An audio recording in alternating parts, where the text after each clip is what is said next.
Good evening, Nigeria. Welcome to Voice of the People Television, where we give you more than a voice. My name is Chioma Innocent, and you're now tuned into the political lens. And as I always tell you, this is not just another talk show. I bid you welcome to the front lines of the real conversation, the place where power meets its match, where politics is more than just a game, where it is a battle for the future of our great nation. Tonight, we'll take a deep dive into the heart of Nigerian politics, where the stakes are high and the gains are personal.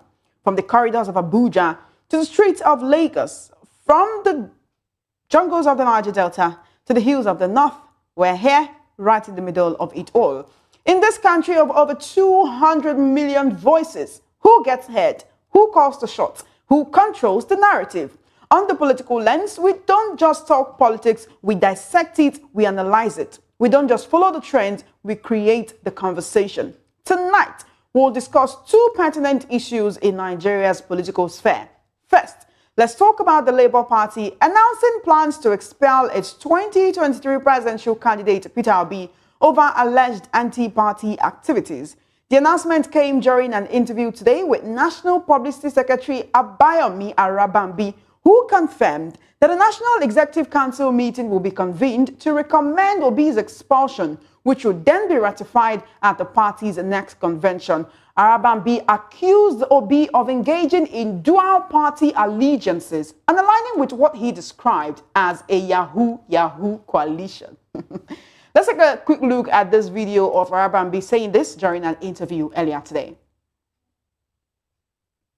We are national chairman and Alhaji Farouk Umar Ibrahim as the national secretary. Probably maybe the people you are trying to refer to, are those, group of Nenedius man who Mr. Peter Obi has graciously, appointed as the chairman of the Aya Festival Committee, because we do not have in our party up to today, in our constitution, even with INEC, we do not have anything like a caretaker. And also, Section 222 of the Constitution is very clear that, political parties shall not be headed by any caretaker. They must be duly elected. So our Constitution is in line with the Constitution of the Federal Republic of Nigeria. So we do not have group. Secondly, let me make it very clear. We are convening a NEC meeting where he will be expelled. He was on suspension before he now went ahead to do the anti-party activities.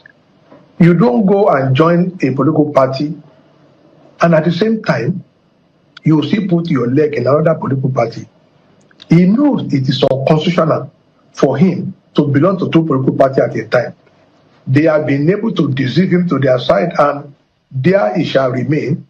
So a NEC meeting is going to be called shortly, where that was Abayomi Arabambi berating Peter Obi, who had earlier said he remains a member of the Labour Party, even while aligning with the opposition coalition, which has chosen the African Democratic Congress, that is the ADC, as its vehicle of choice to defeat the ruling All Progressives Congress come 2027. Now, for our second topic, we'll be looking at the publisher of Ovation magazine, Dele Momodu, who is also a former presidential aspirant, alleging that Nyesom Wike, who is currently the Minister of the Federal Capital Territory, FCT, paid as much as $30,000 per delegate during the People's Democratic Party, PDP 2022 presidential primaries. Dele Momodu, who contested the same primaries, which was eventually won by former Vice President Atiku Abubakar, made the claim on Monday while speaking during a television program. According to him, a former Nigerian president had warned him, that is Dele Momodu now, against pursuing his presidential ambition, citing the enormous sums reportedly being offered to delegates by Wike. We'll now take a quick look at a video of Dele Momodu making these allegations, and then we'll I'll introduce my guest to you and we'll dive right into the conversation. I realized that he had presidential ambition. And I also had presidential ambition. Wike cannot take competition with anybody. So I now wrote a letter to him that my biggest asset is my access to the high and mighty and also the ordinary citizens of Nigeria. Everywhere I go, I meet them.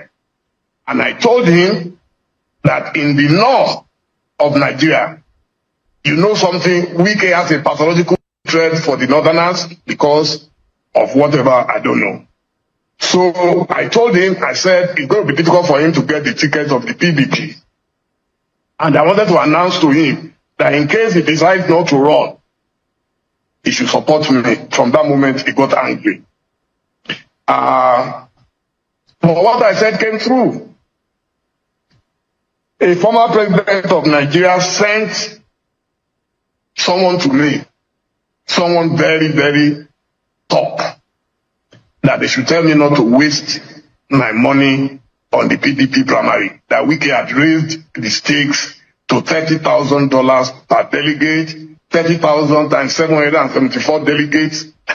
Of course, if you were to sell my family from fourth generation to the last generation, there was no way I was going to come up with that. And even now that's Dele Momodu, who went ahead to criticize Wike for allegedly manipulating the process, that is the presidential primary process. Instead of engaging in a fair contest, Dele Momodu further expressed concern over what he described as Wike's troubling transformation since assuming office as FCT minister, accusing him of arrogance and excesses linked to power. The media entrepreneur also alleged that Wike has developed a heavy drinking habit. Now, these attacks and allegations look like they went from political to personal. Anyway, joining me to discuss these issues on the political lens this evening, our guest analyst from Benin is Comrade Solomon Idiogbe. He's a public affairs analyst, a political commentator, and a human rights advocate. Good evening to you and welcome to the political lens. Very good evening this evening. It's my pleasure being here. Thank you so much. Also joining us this evening is Ayo Ademiluyi, a legal practitioner and also the secretary of the Radical Agenda Movement in the Nigerian Bar Association. Good evening to you, sir, and welcome to VOP TV.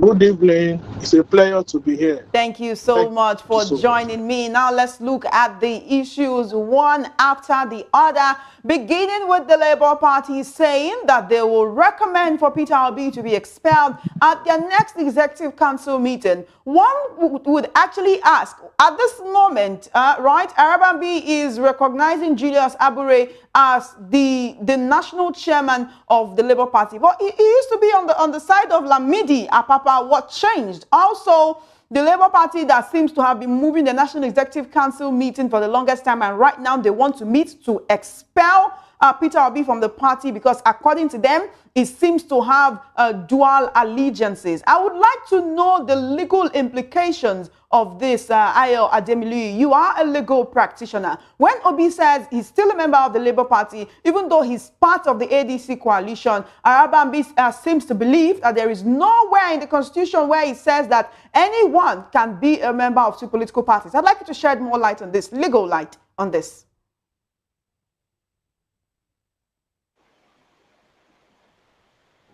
Thank you so much for that beautiful question. If the both parties and that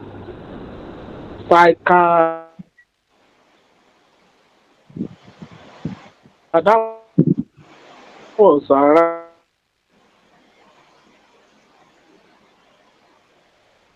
All right, I can hardly hear you, Mr. Ademiluyi.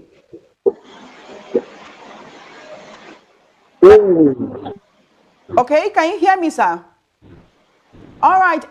While we try to sort out the connection issues, I'd like to actually ask the same question to our other guests. Comrade Solomon Idiogbe, thank you for standing by. You're a political commentator. What would you say about the issues that have been happening within the Labour Party ever since Peter Obi declared his alignment with the opposition coalition under the umbrella of the ADC?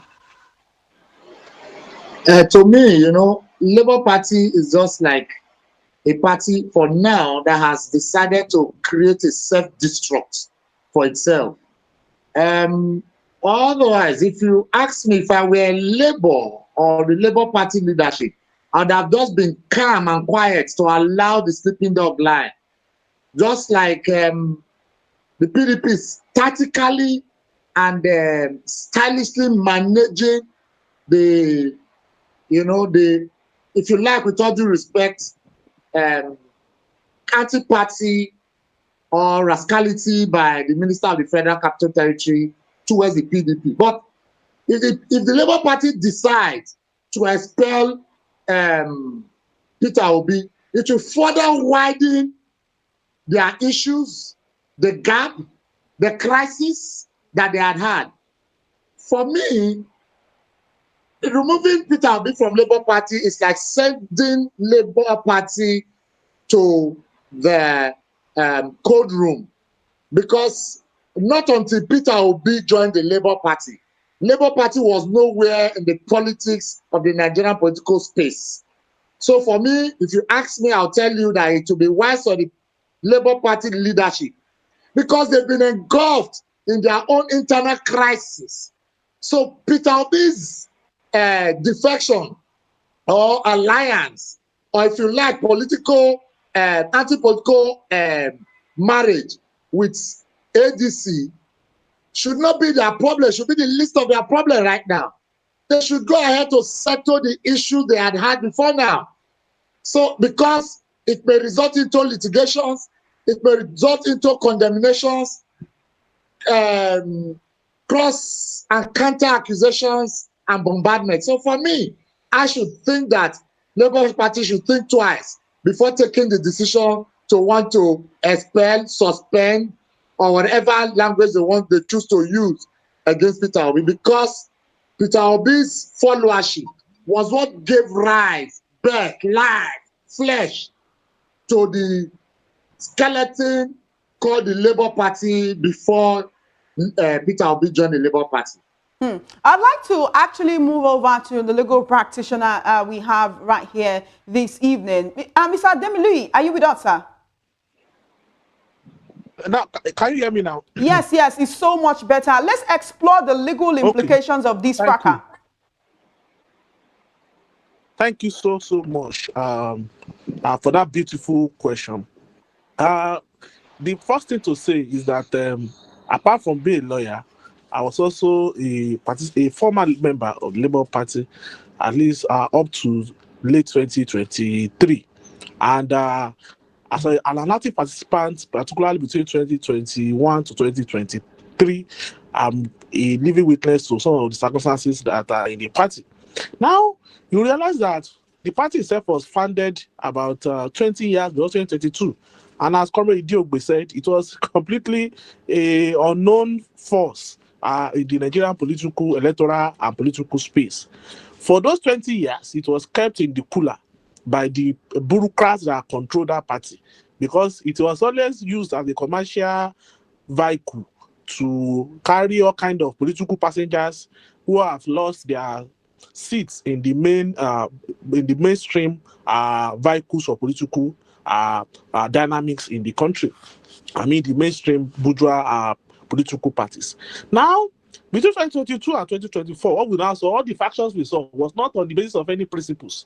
The likes of Arabambi and Co were not fighting on any principles, and that's why they are now aligned all together, because they now see the threat of a passenger who have jumped ship, and that is Peter Obi, but a passenger who have jumped ship without and check out after paying all the necessary fares on that political passage. Now they know that a new political market is already on the way, and that is the 2027 election. They want to be very clear as to who and who will be the next set of passengers that will enter the bus. So between now and 2027, they want, if Peter Obi is not with them, they want to expel him straight away. So that is the bottom line. Now coming to the legal dimensions, of course, it is correct to say that an individual like Mr. Peter Obi cannot belong to two political parties. Pursuant to the Electoral Act, pursuant to the Constitution of the Federal Republic of Nigeria, 1999 as amended, and even all known laws in the country, you cannot eat your cake and have it. Mr. Obi cannot be romancing and rollicking with all the forces in ADC and even be fronting with them. At the same time, as he remains silent on whether or not he's still a member of Labour Party. In fact, some of the obedience are still stuck in Labour Party. They don't know whether the man has even decamped to ADC, whether they should now become members of ADC or not. His followers are even left, stranded in that political journey. So that's the first point to strike. Then the second point on the legal angle is the fact that can a party, which is Labour Party, expel a member that has become anti-party, that is kind of anti-party? The answer is also yes. By virtue of the Electoral Act 2022 as amended, a party can carry out internal discipline of its members. So having said that, the reality is that the cat has really left the bag. As Comrade Dele said, the political wind and the financial war chest that Mr. Obi brought to the party has left the Labour Party. The Labour Party, without being modest, will soon return to its years of political wilderness. Thank you. You know, last week, Julius Abure also said the same thing, where he gave Peter Obi 48 hours to leave the party. The issue here now is we do know that this case is in court. Peter Obi supports the Nana Usman Caretaker Committee. Arabambi says there is no place where in the Labour Party constitution and Nigerian constitution where a party can be administered by a caretaker committee. They're supposed to have a national chairman, national public secretary, and have a full leadership, and not a caretaker committee. We know where the Labour Party is coming from and how they've gotten to where they are now. I spoke to a chieftain of the party, that is the 2023 governorship candidate of the Labour Party in Kaduna State yesterday, and he was of the opinion that if the coalition does not work out for Peter Obi, the Labour Party can be his plan B, that in fact, they'll prefer for Peter Obi to run under the umbrella of the Labour Party come 2027. But if the ADC coalition doesn't work for him, he can return home now to the Labour Party. But right now, the party is trying to push him out. If the ADC coalition doesn't work out for him, don't you think that would actually leave him stranded? I'd like Comrade Idiogbe to answer that question. I do not think that Peter Obi will be stranded in the Nigerian political waters at any time. Even as there's no space for independent candidacy? No, let me tell you one thing. We actually do not have political parties in Nigeria. All we have are political associations. Like my brother Ayo said, they are just vehicles conveying passengers. If you have your money to pay your transport, give to the taxi driver, will carry you. So it is not an issue. That's why you can see the candidate who had contested primaries under one party can jump ship shortly before the final publications of the name to another political party. There are so many parties who would open their arms wide for Peter Obi to come. That's also tell you because Peter Obi as a person has an organic followership that every political party would like to, harness, as it were. So if you ask me again and again, I'll tell you, it will be a loss for a Labour Party to take that quick step or judgment of saying they want to evict Peter Obi from their party. I do not think, because for now, Nigerian politicians do not actually, with all due respect, have shame of jumping ship. So if they think that suspending, expelling Peter Obi would mar his political strength or opportunity, it's just that they're dreaming. Because as it stands, the man has been able to take it to expelling the FCT minister, Wike, but they chose to look at the political solution. So I would also advise the Labour Party to look at the political solution rather than taking hook, line, and sinker the documentary, legal, or if you like, documentary procedural way of expelling or dealing with people who have erred. All right. Because if they don't do that, it will be a problem for them. Thank you, Comrade. Barrister, one more question on this particular topic before we move on to the next issue that we need to talk about. Do you also agree with Comrade Idiogbe? I would like to come in on... Okay, well, what I want to know is, do you also believe that there is no way that Peter Obi can be politically stranded, since he seems to be the beautiful bride now? Maybe any other political party can also be ready to invite him or to accept him into their fold.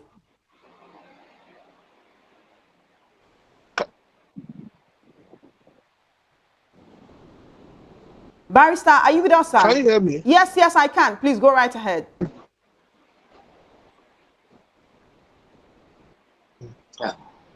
Barrister Ademiluyi, I can hear you. Please go ahead. I'm struggling to. It's quite unfortunate, Can you hear me? yes, I can hear you now, Barrister Ademiluyi. Please go ahead for a minute or two. Let's round up on this topic and move on to the next one. Okay, this which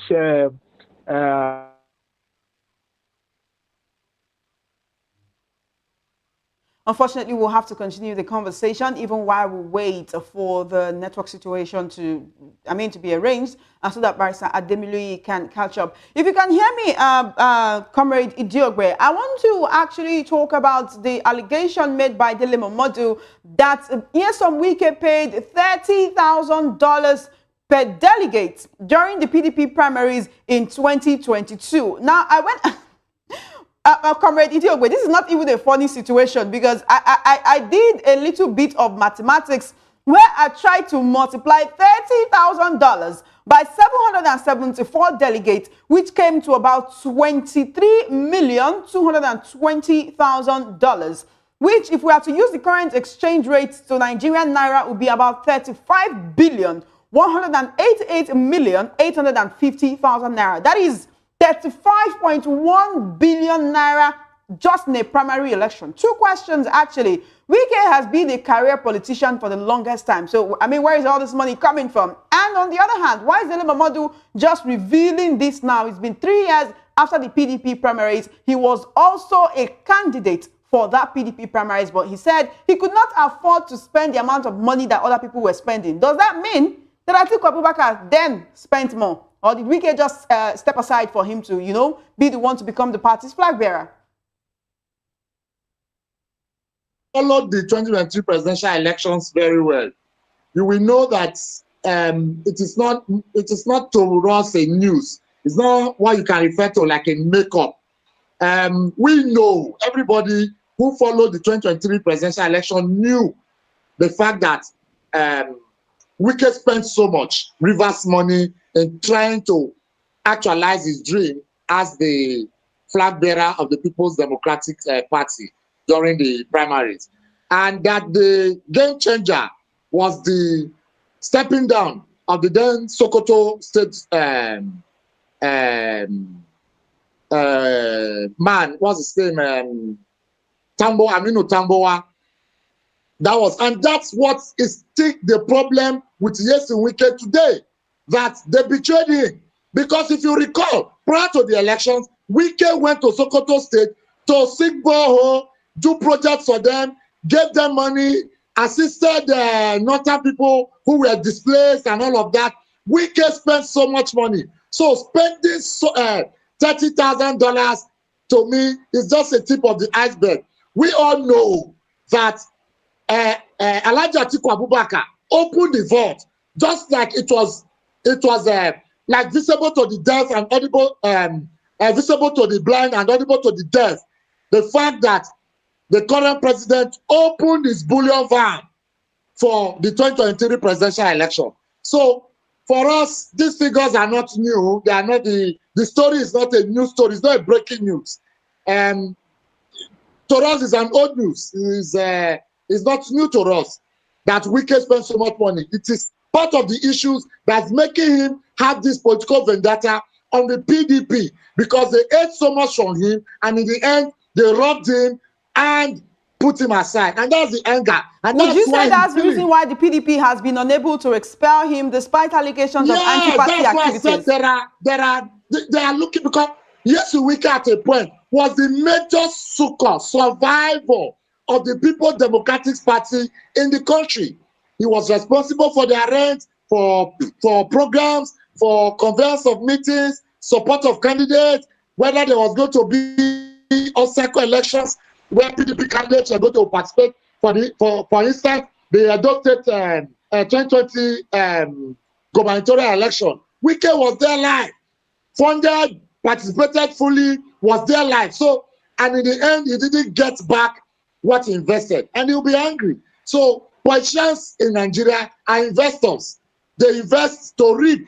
And so when Wike could not reap, he has decided to hold PDP by jugular to serve, as a way of punishment, or if you like, vendetta for what they did to him. So it's no news that Wike spent so much. Barrister Demilui, are you with us, sir? Do you agree with what Comrade Idiogbe has said of Wike being PDP's main financier and why he seems to be holding the party by the jugular? Okay, you can hear me now? Yes, I can. Yes, I can. Please go right ahead, sir.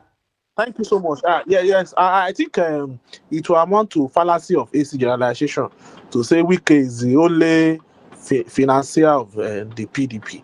The PDP has a long history. He has ups and downs and all of that. The likes of Atiku are also members, if you recollect, whom Obasanjo in his book said is the wealth of Atiku alone it can only be spent in centuries and all that. So the major point about the political tragedy that has befallen the PDP is the fact that it has ended his political life, particularly during the 2012 general uprising. That was the funeral of the PDP. It ended his political life from that point. The remnants were just carcasses till today. And the APC too, if you recollect, captured power on the back of the wreckage of the PDP in 2015. Fast track to 5 years later, 2020, the NSAS mass uprising is the beginning of also the burial of the APC, because obviously it is just touching on the brink for now. That is why all the alignment and realignment within the ruling class in the ADC is gaining traction. But obviously, the working people of this country, all the looters and the oppressors of this country, just have one political voice. They can jump from PDP to ADC to APC, then to Labour and other funny acronyms they have.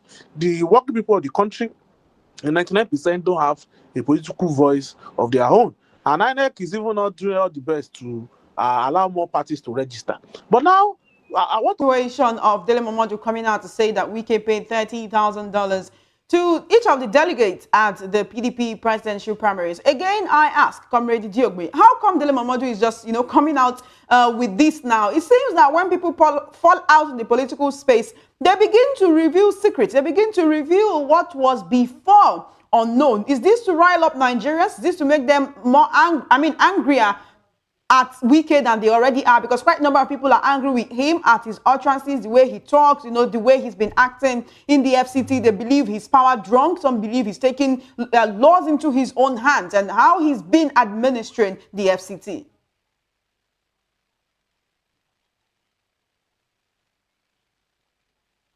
Can you, okay, go ahead, please. I said, for me, these comments to me are not coming to me new, because I know Nigerian politicians. They will always speak later. They are all expired politicians. And then he also went further to say he wants to take on them one by one. So it is clear that Dele Momodu has sentiment for one of them, or he has an ambition already that he's not saying, and Wike's talkative nature or garrulousness will become an impediment or a clog in his will. So the first thing to do is to cut the log that is on top of the log so that he can get to the log that is below. So it is in their character. Politicians are good at talking, and they are usually parrots when they are not satisfied with. He is politically deliberate, and he is playing to script. That is the role they want him to play, to be the political rabble-rouser, the political filibuster of that regime. You will even discover that he's not only a minister of FCT, he's a super minister of information, always taking up everybody to the cleaners and all that. So that's the kind of ruinous ruling class we have in this part of the world. But what is the way forward? We have analyzed head to toe the entire political situation, except the Nigerian working people. they take their destiny in their hands and build a party of their own. It is nothing but Gogota for the rest of the working people of this country. Thank you so much. Thank you, Barrister. Comrade Diogbe, I want to veer off, you know, Peter Obi is part of the ADC coalition. You'll recall an incident that happened last week where the Well Scouting Hotel in Abuja actually could not host the members of the opposition coalition when on the very day that they wanted to announce their plans. Right now, the ADC is demanding 100 million naira from the Abuja Well Scouting Hotel over abrupt cancellation of the coalition event. Also, certain people within the ADC have taken Senator David Mark, Rauf Aregbesola, and others within the party to court, saying that the party's constitution does not allow for the full leadership to be dissolved. Why people who seem to be like unknown entities within the ADC, not within the Nigerian political space, come in and take over? What's your assessment of that situation? I am not surprised. And this is just the first of the. This is just one of the first that we will see. The party will stop at nothing.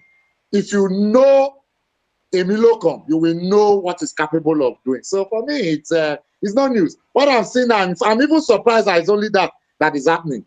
That the venue that we're going to use took them to court. It's just the beginning of the woes that will come. But if the party, just that is not to say that I have absolute confidence on the people that have gone to hijack, if you like, take over the ADC. But just to say that Nigerians are tired of the pains and the penury that the current political party. Treason and treasonable felony. In fact, as we speak, more than 11 of them are still standing trial for that nebulous charge. So the reality is that since 2023, since this regime came to power, it has been sorrow, tears, and blood for the rest of us. And the ADC is not going to have it. They're going to also have their own cup of sorrow, tears, and blood in that political journey of trying to mount, even within the ruling class and the so-called opposition against the the regime. The last thing I want to say about this ADC is that if you look at its phenomenon and emergence, it does not have that kind of sophistication of the coalition of APC, and it will never have. The reason is because in its DNA, it is composed of the same elements that were in the PDP and the APC. So Nigerians are already tired of the APC. In 2022, during the PDP primaries.